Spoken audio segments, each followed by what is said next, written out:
सब कुछ ही मांग लिया।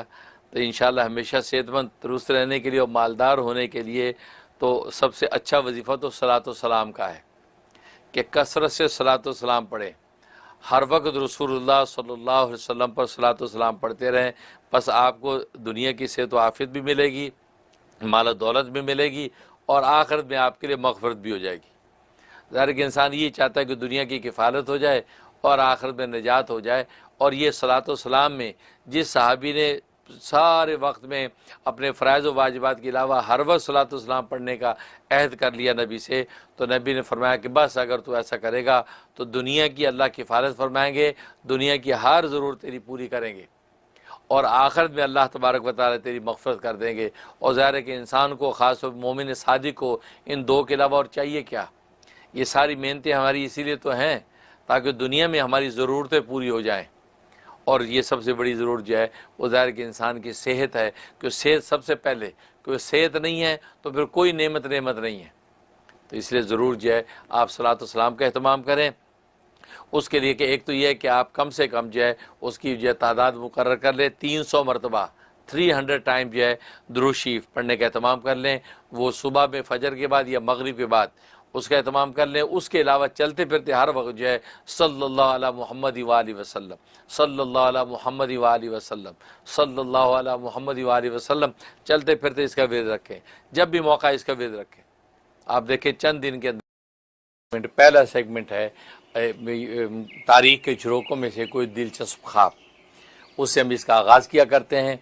और फिर ऑल द वे आपकी कॉल्स आती हैं जिसमें आप अपने ख्वाब पेश करते हैं और हम उसकी ताबीर आपको देते हैं और दुआ गो हैं कि अल्लाह तबारक व तआला इस खिदमत हक़ को कबूल फ़रमाए। तो नाज़रीन आगाज़ करते हैं आज पहले आज के ख्वाब से। आज जो है हम ख्वाब शेयर करेंगे कुतुबुल अक़ताब बरकतुल असर हज़रत शेखुल हदीस मौलाना मोहम्मद ज़करिया कांदलवी मुहाजिर मदनी क़ुद्दस सिर्रुहु के ख्वाब से। आप जानते हैं कि हज़रत शेखुल हदीस मेरे दादा पीर हैं और आप मुरीदीन और सालकीन के परदादा पीर हैं। बहुत ऊंचा मुकाम अल्लाह तबारक व तआला ने विलायत व मार्फत का भी अता कर रखा था कि वक़्त के कुतुबुल अक़ताब थे और उसके अलावा जो है वो हदीस, इल्म हदीस में बहुत बुलंद मुकाम था। यहाँ तक कि शेखुल हदीस का जो लक़ब है यह आपके नाम का हिस्सा बन गया।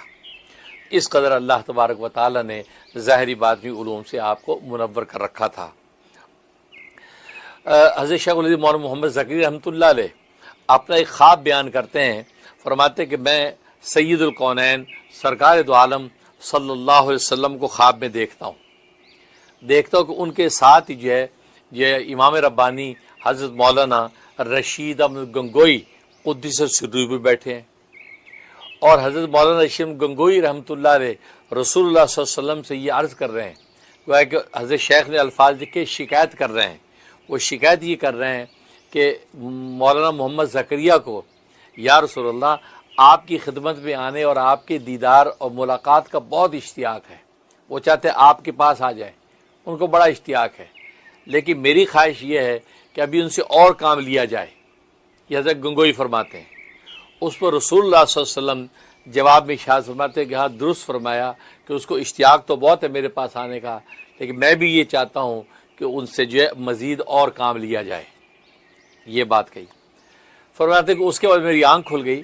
अब मैं हैरान कि आखिर कौन सा ऐसा काम है जो मुझसे लिया जाएगा, जबकि मेरी सारी ज़िंदगी ज़ाया हो गई, मैंने किया क्या है, कुछ भी नहीं किया। बुढ़ापा आ गया है और अब भी मज़ीद अभी रसूल सल्लल्लाहु अलैहि वसल्लम ये ख्वाहिश ज़ाहिर कर रहे हैं कि और काम लिया जाएगा, तो मुझे कमज़ोर से क्या काम लिया जाएगा और फिर मेरा क्या मुँह है कि मैं रसूलुल्लाह सल्लल्लाहु अलैहि वसल्लम का सामना कर सकूँ, जैसे हज़रत गंगोई इश्तियाक की बात कर रहे हैं।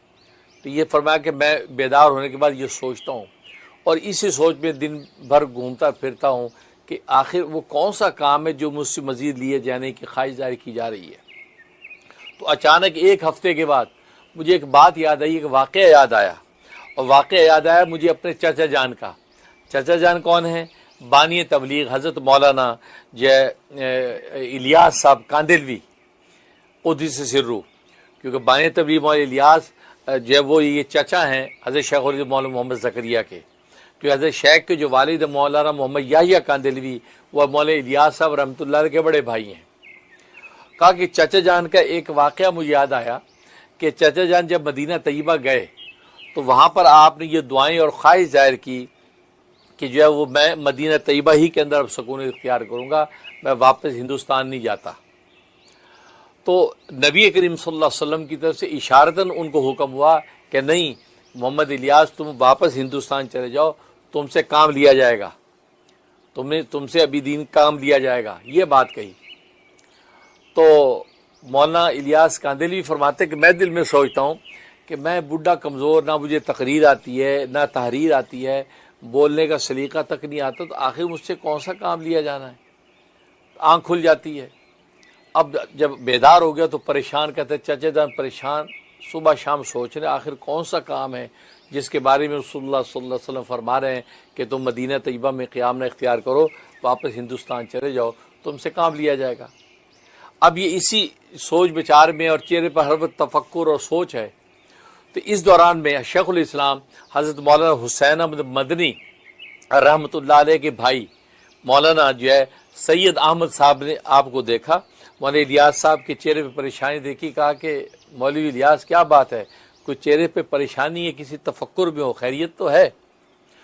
तो मौलवी इलियास साहब ने इजहार किया कि असल में बात ये सैयद साहब, मैंने यूं ख्वाब देखा, यूं मुझे इशारा हुआ कि तुम मदीना तैयबा में क़याम इख्तियार करो, वापस हिंदुस्तान चले जाओ, तुमसे काम लिया जाएगा। अब मैं सुबह शाम परेशान हूँ कि मुझ बुढ़े से क्या काम लिया जाएगा, मुझे तो तकरीर भी नहीं आती, मैं तो अल्फाज भी सही समझ में नहीं आते किसी को, मैं क्या क्या काम करूँगा, मैं इस पर परेशान हूँ। तो उस पर जो है वो मौलाना सैयद अहमद साहब ने फरमाया कि भाई इस पर परेशान होने की बात ही नहीं है, इसमें यूँ तो नहीं कहा कि तुम जाके काम करो, काम करो तो नहीं कहा कि तुम्हें अपनी सलाहियत देखनी है, ये कहा कि काम लिया जाएगा। अब लेने वाले का काम है, किस तरह काम लेगा, तो तुम्हें परेशान होने की जरूरत नहीं, तो लिया जाएगा कहा गया कि अल्लाह तबारक व तआला और अल्लाह के हबीब आपसे काम लेंगे। अब वो कैसे लेंगे उनका काम है, आपको तो इस्तेमाल किया जाएगा, ये तो नहीं कहा कि जाके करो। तो तब फिर आप सोचते कि मैं कैसे करूं। कहा कि मौलाना इलियास साहब रहमतुल्लाह को इत्मीनान हो गया कि हाँ बिल्कुल बात तो सही है कि वाकई है कि जब लिया जाएगा कह दिया, अब उनका काम है, वो लेने वाले कैसे लेते हैं, मुतमिन हो गए। तो हज़रत शेख ज़करिया रहमतुल्लाह अलैह फरमाते हैं कि ये वाक़या एक हफ्ते के बाद मुझे जब याद आया तो मैं भी मुतमिन हो गया कि मेरे बारे में जो फरमाया कि तुम जो है वापस जो है हिंदुस्तान चले जाओ, तुमसे काम लिया जाएगा है। तो मतलब मैंने भी सोचा कि अब लेने वाले लेंगे, क्या काम लेंगे, अब काम या लेंगे, अब उस पर मैं सोच रहा हूँ। तो मुझे अचानक जो है वो मुझे कल्ब पर ये चीज़ वारिद हुई कि ज़िक्र शुगल का काम, खानकाही काम, ये इसकी तरफ इशारा किया जा रहा है। क्योंकि हज़रत गंगोई रहमतुल्लाह अलैह फरमाया कि उनकी जो खानका या उनके इदारे की खसूसियत थी कि वहाँ ज़िक्र शुगल का काम होता था, खानकाही काम होता, इस्लाह इरशाद होता था। तो ये उनकी खसूसियत थी। ख़ास तौर पर जब आप ये आंखों से माजूर हो गए तो तालीम व ताल्लुम ख़त्म हो गया, फिर ज़िक्र शुगल ही रहने लगा, खानकाही इस्लाह इरशाद ही रहा। तो फरमाया कि मुझे लग रहा है कि ये उस तरफ इशारा है कि अब इल्म हदीस का, इल्म ज़ाहरिया का काम बहुत हो चुका, अब ये खानकाही काम लेने की इशारा किया जा रहा है कि मुझे ज़िक्र शुगल की तरफ जो है वो मुतवज्जे किया जा रहा है, ग़ालिबन इस काम का इशारा है। जब ये बात मेरे दिल में आई तो मुझे समझ में आ गया कि इसी काम का हुक्म है कि ये काम मेरा लिया जाएगा। तो लिहाजा हिंदुस्तान आने के बाद फिर मैंने जो है वो खानकाही काम के लिए इंग्लैंड का सफ़र किया, अफ्रीका का सफ़र किया, हिंदुस्तान में पाकिस्तान का सफ़र किया, जगह जगह महफ़िल ज़िक्र, मजालिस ज़िक्र मैंने मुनाक़िद की। और वाकई आज तक जो है हिंदो पाक के अंदर जो है, बल्कि अफ्रीका इंग्लैंड तक में जो मजालिस ज़िक्र होती हैं वो सारी की हज़रत शेख ज़कीर रहमतुल्लाह अलैह की जो वो मजालिस ज़िक्र जो अपने दौर में शुरू की थी, उन्हीं का तसलसल है, उन्हीं का तसलसल है। मैं भी यहाँ न्यूयॉर्क के अंदर जो मजलिस ज़िक्र जो करता हूँ, ये उसी ज़िक्र का तसलसल है जो हज़रत शेख के जो है खलीफा मुजाज, मेरे पीर मुर्शद, मेरे वालिद निस्बती हुस्नुल औलिया इमामुल अतकिया हज़रत मौलाना मोहम्मद यूसुफ लुधियानवी क़ुद्दस सिर्रू, जो वो ज़िक्र अज़कार कराया करते थे, महफ़िल ज़िक्र करते थे। वही महफ़िल ज़िक्र मैं कराची में, उसके बाद यहाँ अमेरिका में आकर उसी महफ़िल ज़िक्र को लेकर चल रहा हूँ। तो गोया कि वो महफ़िल ज़िक्र जो हज़रत शेख ज़कीर रहमतुल्लाह अलैह ने जामिअतुल उलूम इस्लामिया अल्लामा बिनौरी टाउन कराची पाकिस्तान के अंदर शुरू की थी, उसी का तसलसल है कि यहाँ न्यूयॉर्क के अंदर जो है आज मैं वो महफिल जिक्र करवा रहा हूँ। तो हज़रत शेख फरमाते हैं कि वो जिक्र शुगल वाली बात जब मेरे दिल पे इल्का हुई तो मैं समझ गया कि ये काम है जो रसूलुल्लाह सल्लल्लाहु अलैहि वसल्लम मुझसे लेना चाहते हैं। उसके बाद जो है रसूलुल्लाह की आगोश में जाने की मुझे इजाज़त होगी। चुनांचे दुनिया भर में जहाँ भी मौका मिला हज़रत शेख ने मजालिस ज़िक्र शुरू करा दी और खानकाहें कायम हुई और आज तक वो खानकाहों का तसलसल चला आ रहा है।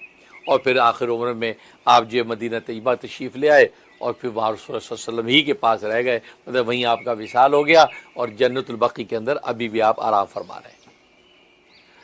ये वो ख्वाब था और ये ख्वाब की वो ताबीर थी कि जिस अंदाज से जो अल्लाह तबारक व तआला उसको पूरा किया। इससे पता चलता है कि खानकाही जो काम है तज़किया और इस्लाह इरशाद का काम जो है रसूलुल्लाह सल्लल्लाहु अलैहि वसल्लम की नज़र में उसकी किस कदर अहमियत है, किस कदर अहमियत है कि कितनी ताकीद और अहमियत के साथ उस काम के लिए हज़रत शेख ज़करिया को इस्तेमाल किया और उनको क़ुतुबुल अक़ताब बनाया, क़ुतुबुल अक़ताब का मुकाम उनको नसीब फरमाया और उनके ज़रिए से तज़व्वुर सलूक का पैगाम जो है पूरी वो मजालिस ज़िक्र की शक्ल में दुनिया भर में फैला और उसी का तसलसल जो है आज हम जैसे तालिब इल्म जो है उसी पैगाम को लेके आगे चल रहे हैं और दुनिया के अंदर, अफ्रीका के अंदर, इंग्लैंड के अंदर, पाकिस्तान, इंडिया के अंदर जो है आज भी जो उस तसलसल के नज़ारे आपको नज़र आते हैं। अल्लाह से दुआ है कि अल्लाह तबारक व तआला इसी तरीके से है वो इस्लाह तज़किया और तालीम व ताल्लुम के इस जो है वो नेक काम में हमें जो इस्तेमाल फरमाता रहे। और बात वही है कि काम लिया जाएगा, बस ले अल्लाह काम, क्योंकि हम में खुद भी कोई अहलियत नहीं कि हम खुद करने के काबिल हों। ये उसी की इनायत है कि वो काम ले रहा है। अल्लाह ताला इसको शर्फ कबूल बख्शे, आमीन या रब्बल आलमीन। तो नाज़रीन कॉल्स का सिलसिला शुरू करते हैं, देखते हैं कि कौन पहले खुश नसीब है। जी अस्सलाम वालेकुम हज़रत जी, मैं मुसर्रत फातिमा हूँ टोरंटो कनाडा से। मैं आपकी उम्मीद बात कर रही हूँ। मैंने आपको मैसेज भी किया था। मैंने ना बिजनेस शुरू किया है और इसमें माशाल्लाह कोशिश की है कि मैं आपके लिए भी हिस्सा रहम टीवी के लिए परसेंटेज रखा है, वो मैंने आपको मैसेज में बताया था। मैं उसमें किया था लेकिन काफी शुरू हुआ था। हिज़्बुल बहर का भी मैंने ज़कात अदा कर रही हूँ, पढ़ रही हूँ, लेकिन अभी कुछ दिनों पहले क्योंकि परेशानी थी, काम बनता नहीं है, कोई बिजनेस होता है, कोई मतलब क्लाइंट्स आते हैं फिर वो बनता ही नहीं काम, तो इसलिए मैंने अभी शुरू किया था हिज़्बुल बहर का। जो आपने पहला हिस्सा बताया या अलियो या अजीमो वाला जो उसमें था वो मैंने शुरू किया। तो जैसे ही शुरू किया मैंने तो फिर मैं थोड़ा लेट गई फजर के बाद, क्योंकि फजर के बाद मतलब ऐसा पड़ा था जैसे ताज्जुद के बाद। तो फिर मैंने ख्वाब में देखा कि हमारे घर का दरवाजा जो है वो अपार्टमेंट में हम रहते हैं तो चौपट खुला हुआ है, तो मैं जो है फिर उसको बंद करने की कोशिश करती हूँ, तो जो उसका लॉक है वो खुला हुआ है और वो बंद नहीं हो रहा। मैं कोशिश करती हूँ लेकिन वो दरवाजा बंद नहीं होता, दरवाजा पूरा खुला हुआ है। फिर मेरा बेटा आता है घर पे तो मैं उसको, वो जिम वगैरह से आता है तो मैं उसको बोलती हूँ कि देखो दरवाजा नहीं बंद हो रहा, तो वो बोलता है हाँ अम्मी वो दरवाजा तो ऐसे ही खुला है, वो शायद खराब है। तो फिर वो दरवाजा खुला ही रहता है, बंद नहीं होता। फिर थोड़ी देर में मैं देखती हूँ कि मेरी अम्मी उसी दरवाजे से अस्सलाम वालेकुम है तो पाकिस्तान में वो ऐसे आ जाती हैं इस तरह से, और फिर मेरी आंख खुल जाती है। जरा इसका मुझे बताते हैं। जी माशाल्लाह माशाल्लाह, मुसर्रत जी कनाडा से कॉल कर रही हैं। अल्लाह ताला आपको बरकत अता फरमाए और आपकी दुआएं हमारे हक़ में कबूल फरमाए। हम भी दुआ करते हैं ख़ास तौर पे आपका बिज़नेस जो है दिन रात जो है वो खूब ग्रो करे और खूब ज़ाहिरी बातनी जो खुशहालियाँ आपको नसीब हों। जैसे आपने एक नेक इरादा किया कि रहम टीवी के अंदर जो आप उसकी एक परसेंटेज जो है उसको देंगे, तो माशाल्लाह बहुत मुबारक नीयत है। इंशाल्लाह इस मुबारक नीयत के असरात ज़रूर या नेक ज़ाहिर होंगे और हम दुआ गो हैं कि अल्लाह तबारक व तआला इस बिज़नेस को आपके लिए आसान फरमा दे। और बाकी ख्वाब बहुत अच्छा है, इसका मतलब अभी वक्ती तौर पे कोई रुकावट और बंदिश है उस कारोबार के हवाले से, आपके कामकाज के हवाले से, इंशाअल्लाह करीब वो बंदिश और रुकावट दूर होने वाली है। जैसे वो बंदिश रुकावट दूर हो जाएगी तो आपको इंशाअल्लाह फतवात के दरवाजे खुल जाएंगे। हम भी दुआ गो हैं कि अल्लाह आपको कामयाब करे। आप वैसे सूरह कुरैश 71 टाइम किसी भी एक नमाज के बाद सूरह कुरैश पढ़ लिया करें, हर मरतबा बिस्मिल्लाह दोहराया करें और सूरह कुरैश पढ़ के जो है दुआ करें। अव्वल आखिर 11 मरतबा दुरूद इब्राहिमी पढ़ें। 90 दिन की नीयत से ये अमल शुरू कर लें, इंशाअल्लाह ज़बरदस्त आपको जो है कारोबार में तरक्की होगी। मैं भी दिल से दुआ करता हूँ। जी अस्सलाम वालेकुम मुफ्ती साहब, मैं आपकी बेटी बोल रही नसीबा, इंडिया से, आपकी मुरीद भी। अल्लाह पाक आपको बहुत सेहत आफियत अता फरमाए और आपका साया हम तक तादीर हयात कायम रखे। बहुत खुशी होती है आपसे बात करके, फोन लग रही इतनी खुशी होती है, इतनी खुशी ईद में भी नहीं होती हम लोगों को, तो इतनी खुशी आपसे बात करके होती है। तो दुआ है कि अल्लाह पाक जिंदगी में आपसे वो मुलाकात जरूर करवा दे हमारी। बिल्कुल। सर आपसे एक बात ये कहना था कि मेरा रिजल्ट आने वाला था किसी के लिए, बीपीएससी का एग्जाम इंडिया में हुआ था, तो मेरा उसमें अल्हम्दुलिल्लाह हो गया आपकी दुआ से। और उसमें एक ये है कि अब स्कूल जो है ना हम लोग को मिलने वाला है, तो कह रहा है कि गांव के एरिया में देगा, वो कुर्रा के जरिया होगा। तो कुछ दुआ भी कर दीजिए, बहुत मेहरबानी होगी, दुआ कर दीजिए कि जो स्कूल मिले वो शहर के एरिया में मिले, करीब मिले, छोटे छोटे बच्चे हैं इसीलिए। और हमारी सेहत के लिए दुआ कर दीजिएगा बस। माशाल्लाह माशाल्लाह माशाल्लाह। नसीबा बेटी इंडिया से कॉल कर रही हैं। अल्लाह ताला आपको बरकत अता फरमाए और आपकी नेक तमन्नाएं और ख्वाहिशें हमारे हक़ में कबूल हों। और हम भी दुआ गो हैं कि अल्लाह तबारक व तआला ज़ाहिरी बातिनी खैर और खुशहाली के साथ आपको दराज़ी उम्र नसीब फरमाए। और ख़ास तौर पे आप जो है दुआ चाह रही हैं कि शहर के एरिए के अंदर स्कूल आपको मिल जाए। बिल्कुल दुआ करते हैं दिल से कि शहर के एरिए में आफ़ियत वाला, इज़्ज़त और राहत वाला स्कूल आपको नसीब हो जाए और आपके लिए आपके काम आसान हो जाएँ।